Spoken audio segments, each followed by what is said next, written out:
महाभारत का एक बहुत ही अहम पात्र कर्ण, जिसे सभी दानवीर कर्ण के नाम से जानते हैं, लेकिन कोई नहीं जानता कि पिछले जन्म में वही दानवीर कर्ण एक बहुत बड़ा राक्षस था और जिसे मारने के लिए नर नारायण को 999 बार मरकर जिंदा होना पड़ा था।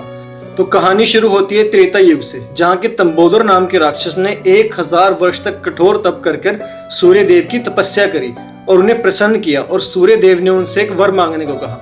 तब तंबोदर बोला कि भगवान मुझे अमृतत्व चाहिए। तो फिर सूर्य देव ने मना कर दिया कि विधि का विधान कोई नहीं टाल सकता, मैं भी इसके खिलाफ नहीं जा सकता। तो फिर उसने बोला कि मुझे 1000 सुरक्षा कवच चाहिए, मतलब जितने साल मैंने तप किया है हर साल के बदले एक कवच, और जो भी मेरा एक कवच तोड़ेगा वो उसी क्षण उसकी मृत्यु हो जाए और मुझे केवल वही मार सके जिसने 1000 वर्ष तक तप किया हो।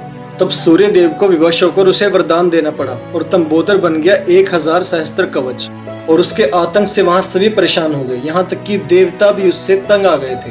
तब दक्ष पुत्री मूर्ति ने भगवान से प्रार्थना की और उनकी प्रार्थना पर विष्णु भगवान ने नर नारायण के रूप में उनकी कोख से जन्म लिया।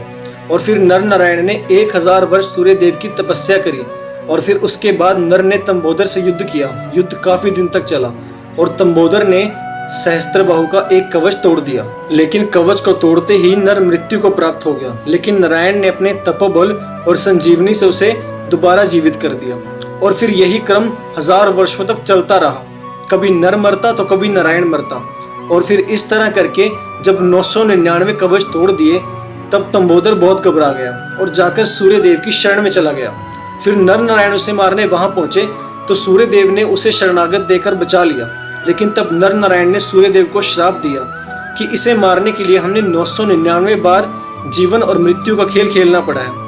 अब अगले युग में यह आपका ही तेज लेकर प्राप्त होगा और मैं ही इसे नर नारायण के रूप में अगले जन्म में मारूंगा। यही कारण है कि द्वापर युग में तंबोदर सूर्य देव का तेज लेकर प्रकट हुआ कर्ण बना और अर्जुन और श्री कृष्ण के रूप में नर नारायण ने जन्म लिया और उसे मौत के घाट उतार दिया।